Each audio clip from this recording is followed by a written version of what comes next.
Mirë se erdhët përsëri në Rezën tonë, me Altin Jokën do të ndalemi sot tek një bakter shumë i vogël faktikisht, por që është shumë i rëndësishëm për shëndetin e stomakut, nëse ai është me tepri apo nëse është në nivele të zakonshme. Bëhet fjalë për Helicobacter pylorin. Tek shumë njerëz jep shumë problematika, tek disa të tjerë qëndron i fshehur. Disa e trajtojnë me antibiotik dhe përsëri rishfaqet, disa të tjerë nuk kanë shqetësime. Si duhet të trajtohet Helicobacter pylori, cilat janë ushqimet që na dëmtojnë më së shumti dhe cilat janë ushqimet që duhet i shmangim.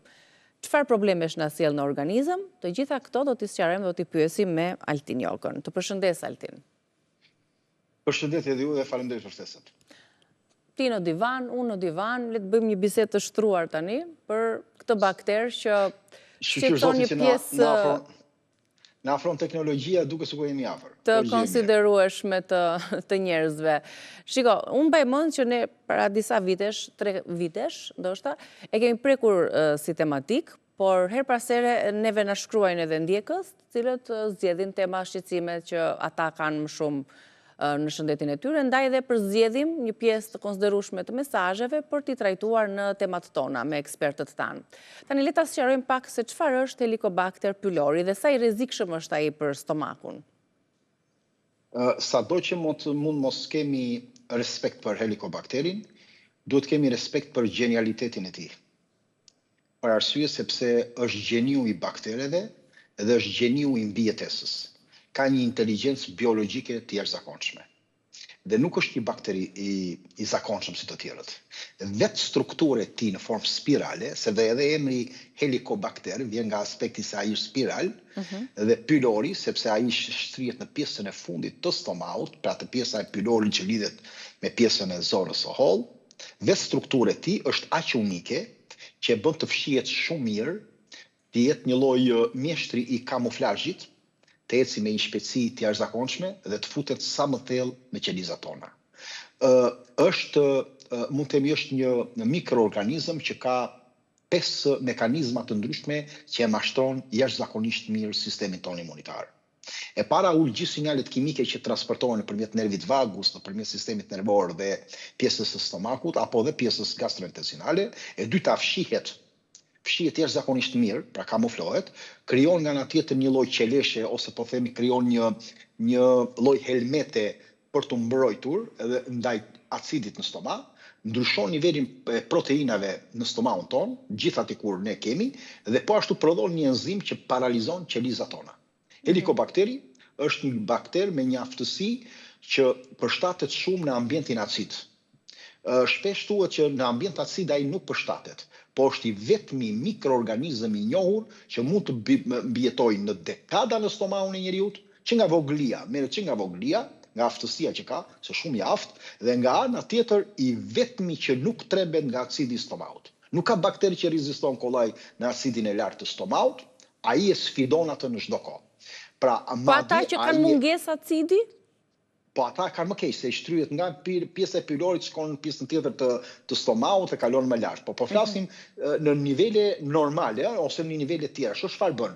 Fshihet te acidi dhe e përdor ta acid për ta ndryshuar. E ndryshon nivelin e acidit rreth e rrotull dhe sidomos madje edhe antibiotikët që mund futen nuk e rregullojnë dot. Pra, thjesht Helicobacteri futet në mukusin e stomakut, aty ku acidi nuk e prek. Gërryen murin ngadalë të stomakut çdo ditë, duke ngrënë, duke irrituar, duke ngrënë qelizat tona, duke krijuar urth, gastrit, ulçera dhe në fund fare mund të shkaktojë edhe kancer. Kryesisht është pjesën e poshtme që ne po themi, por është një gjë. Helicobacteri nuk jeton vetëm në stomak, jeton edhe në gojë, jeton në mishat e dhëmbëve. Prandaj dhe shpesh nuk largohet edhe kur bëjmë ne cikle të ndryshme kurash e tjera, dhe nuk është bakteri stomakut, ashtu si thuhet. Është bakter i traktit tretës, se në shumë raste ai kalon edhe në pjesën e zorës së hollë, duke sjellë refluks, fryrje, mungesë të hekurit dhe të ananisë, që është një nga arsyet kryesore, probleme të mosmarrjes së disa mineraleve si magnezi, zinku, mangani, kromi dhe të tjerë, dhe në shumë raste, duke konsumuar nga pak stomakun ton, neutralizon këtë acid që ndron formën, së shumë e veçantë, ai ndron formën e ADN-s.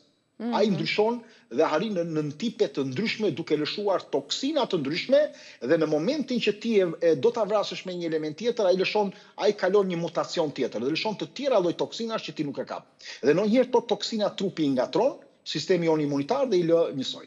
Ky është pra helikobakteri. Ky është për ta, domethënë se e sqarove si një nga bakteret më të forta, më të rrezikshme që ndryshon, më të zgjuara, më të kamuflazhit, edhe më të vështirat për të kuruar, për të trajtuar, se the edhe antibiotikun nuk e mban. Po derisa ka më shumë se sa 100.000 vite në trupat tanë që na ka shoqëruar në historinë njerëzore, është bakteri që na ka shoqëruar deri tani më tepër në historinë tonë dhe është një bakteri që mund të rri edhe 50-60 vite mund të rri në trup pa u shfaqur fare.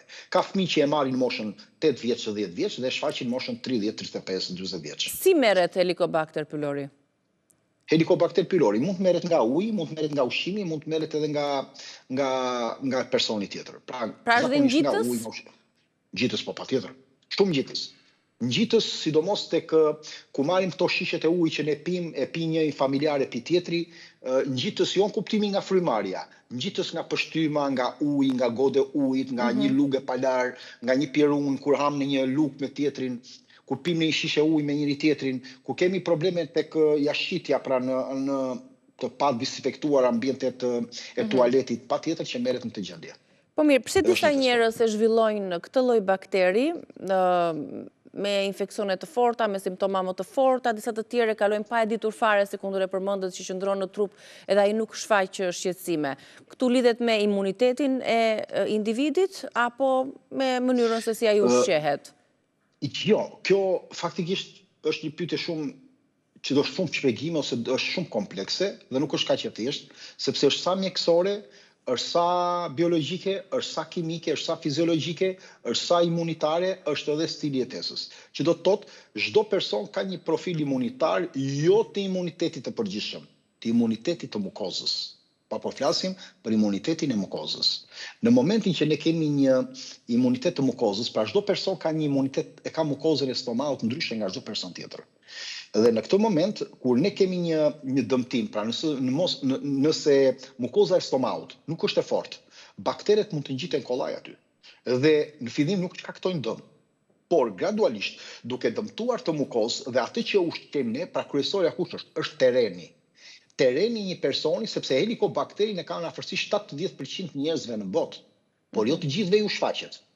Ka në 70-90 tipet e helikobakterit, por faktikisht disa janë shumë të rrezikshëm që shkaktojnë kancer. Për shembull, helikobakteria aziatik që quhet, në Japoni për shembull njerëzit vdesin nga kanceri stomaut shumë më tepër nga vendet e tjera, sepse helikobakteria atje është një nëntip që është jashtëzakonisht kancerogjen.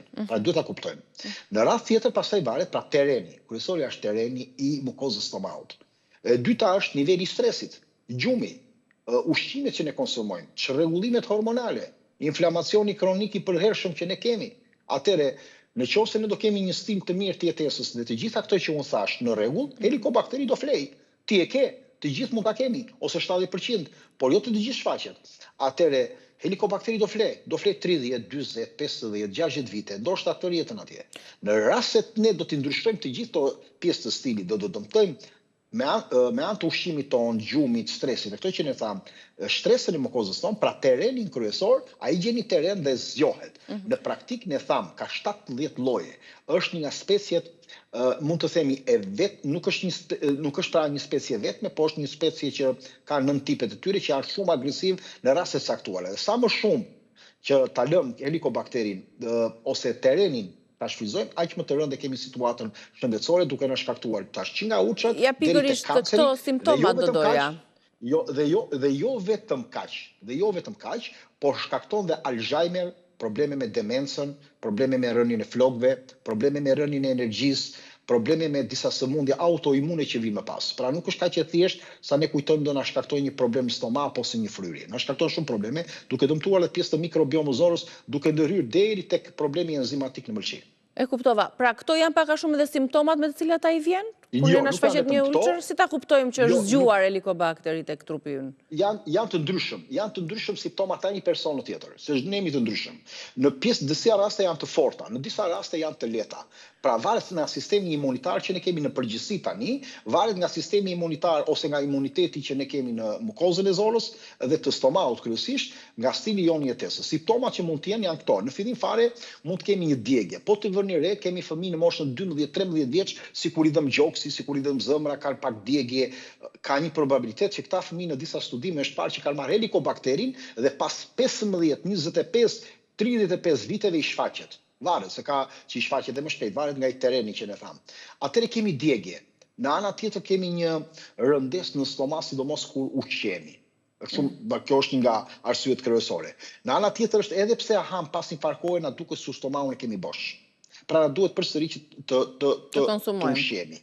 Në ana tjetër është urthi. Nëse ne do kemi urth, sidomos djegjet kraharoli që ndonjëri i ngatrojmë me problemet e zemrës ose të ftofjes.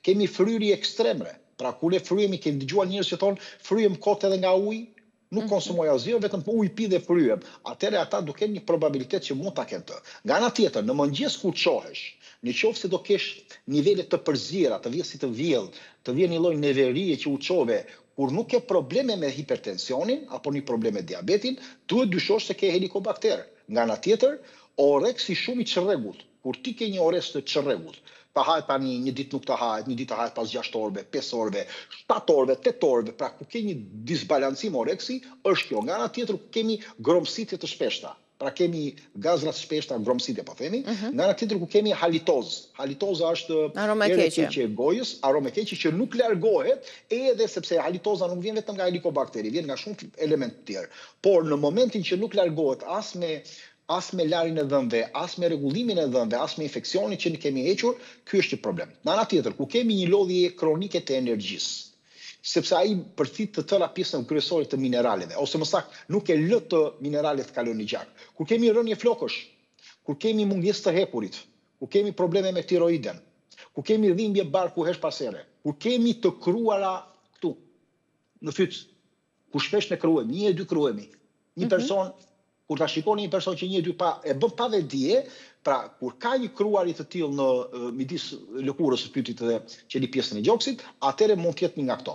Pjesa tjetër pastaj janë dhimbjet padurueshme, anemia, tash edhe këto të tjera që mund të shkojmë, ndonjëherë dhe rënja në peshë. Rënja shumë peshë e këtyre problemeve dhe kërkimi ushqimeve të ëmblave që nuk lidhet vetëm me parazitët, por lidhet edhe me këtë sepse është një shenjë e çrregullimit të aciditetit. Kur ne kërkojmë ushqime të ëmbla, truri merr një komandë që jep një komandë që të marrin për të rritur ose për të rregulluar dhe balancuar aciditetin dhe patjetër që duhet futur sheqer në gojë. Ose gjëra të ëmbla, më falësh. Gjë më e shpejtë e trajtimit të Helicobacter pylorit është marrja e një kure me antibiotik.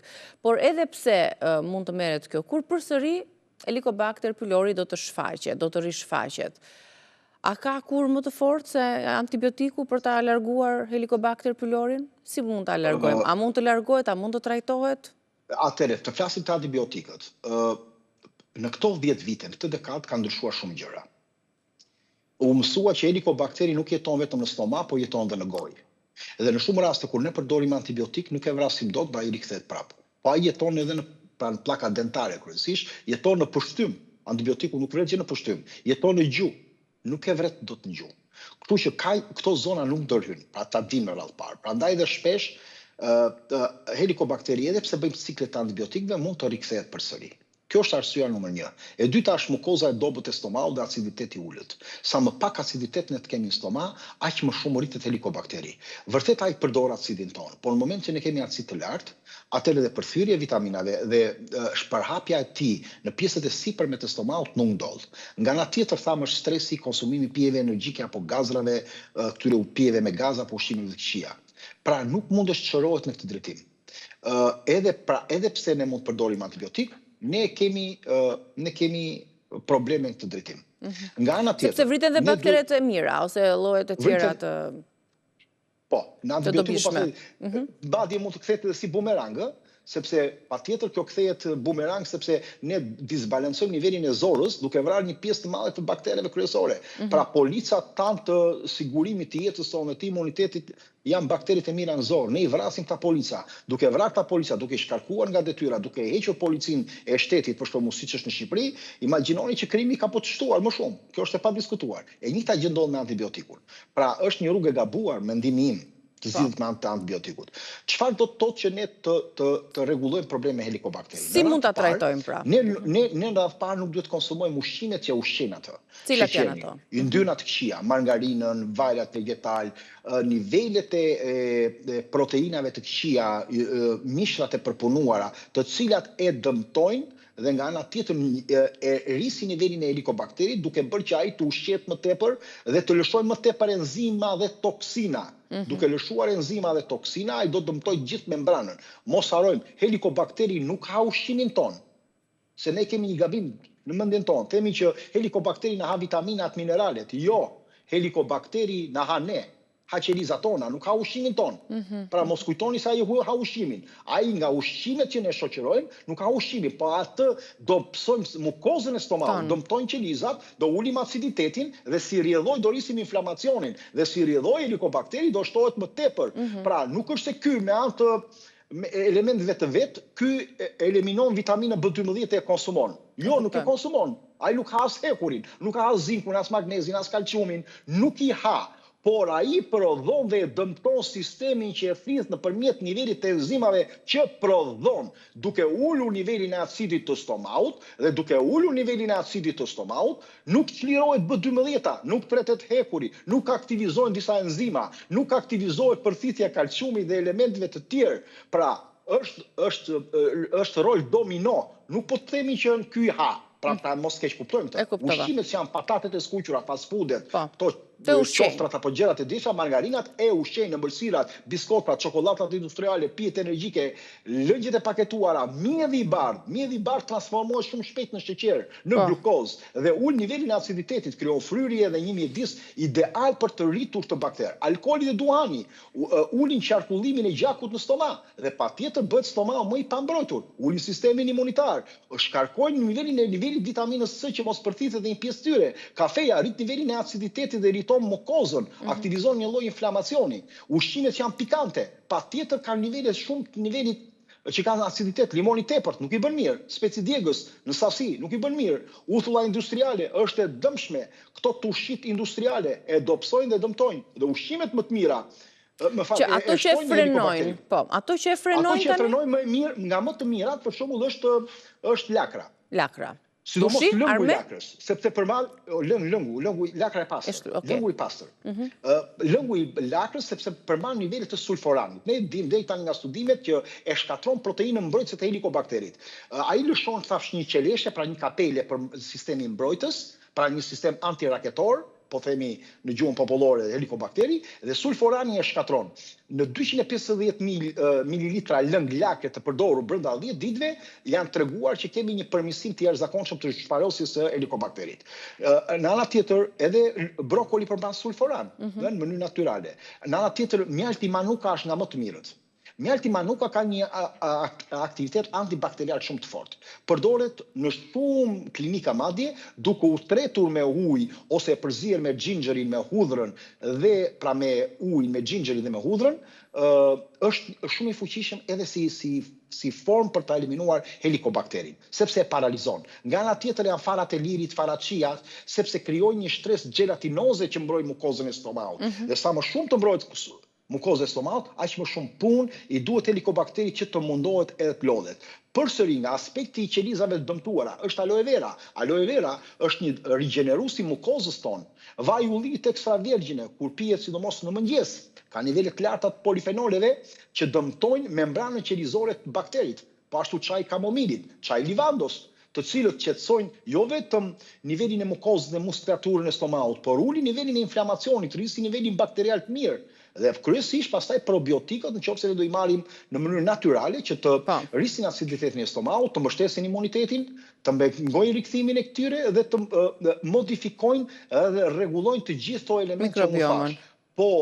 por në qoftë se do më thoni në aspekti tyre, a kemi ne mundësi që të marrim disa kura naturopatike, për sa kohë mund të zhduket Helicobacter përmes kurave naturopatike? I duhet shumë kohë? Shiko, i duhet një farë kohë, po ka disa protokolle. Disa trajnime naturopatike që kanë dhënë rezultate të efektshme është për shembull protokolli i sulforanit.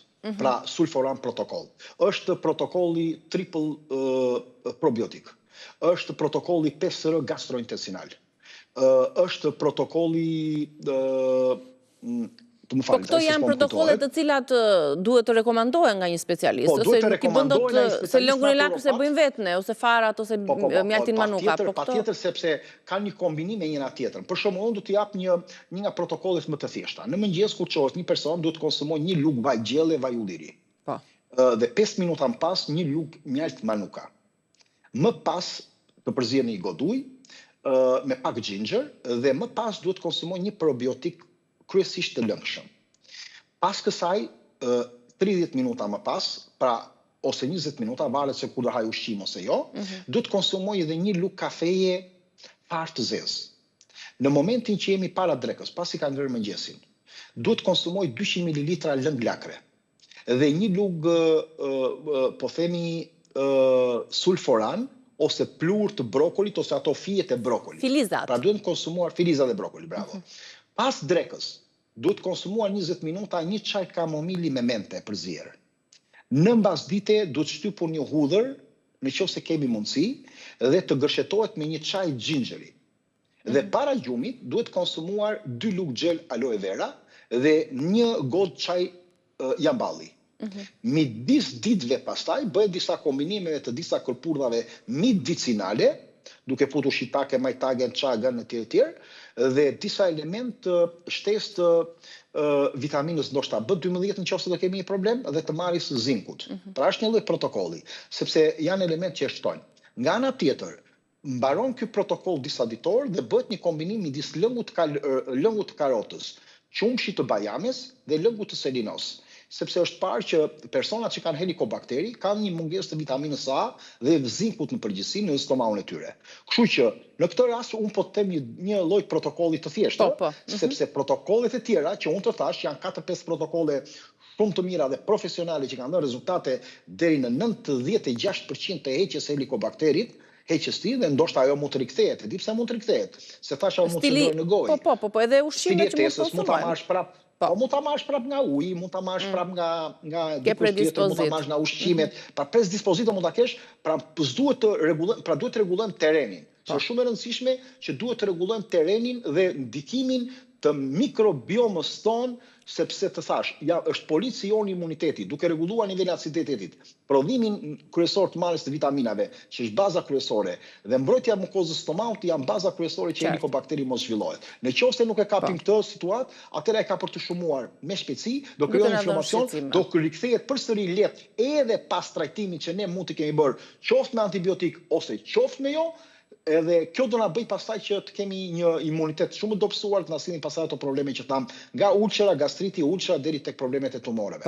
Që ne mund të na Këto ishin për Helicobacter pylori. Tani pas publicitetit, Altin, do doja të flisnim për një frut të stinës, siç është dardha. Pse dardha konsiderohet si një frut kurues? Si zbulojmë disa veti të saj me njëherë pas publicitetit.